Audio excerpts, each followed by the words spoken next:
हे happy women's day. चल मस्त सेलिब्रेशन करू. सेलिब्रेशन? अरे आजही जो स्त्री जन्म घेऊन भीती वाटते जगायला, तुम्हा पुरुषांचं काय जाते एका दिवसाला हॅपी विमेन्स डे म्हणायला? बट वी आर इक्वल यार. No, we are not. कारण तुझं तर जन्मापासूनच कौतुक होतं आणि आजही जन्म होता मुलीचा नाक मुरडलं जातं. असंच असेल ना तर जरी असेल मी वंशाचा दिवा, तू आहेस त्याची वाती. तुझ्या असण्यानेच बहरतात आयुष्यातली प्रत्येक नाती. आणि महिन्यातल्या त्या 4 दिवसांचं काय? पिरियड्स म्हटलं की ज्याला त्याला आमचा विटाळच होतो.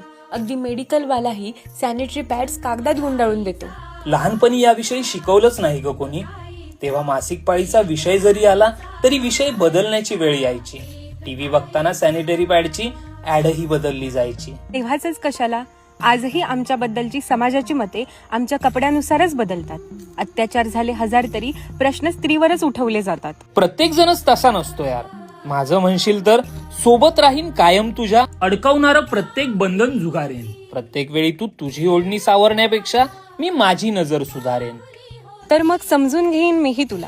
प्रत्येक वेळी विमेन्स कार्ड प्ले नाही करणार. माझं बाईपण मिरवताना तुझ्यातलं पुरुषपण देखील जपणार. तर मग उजाडेल एक अशीही पहाट जेव्हा तुझ्या अस्तित्वावरचा मळभही पुसलं जाईल.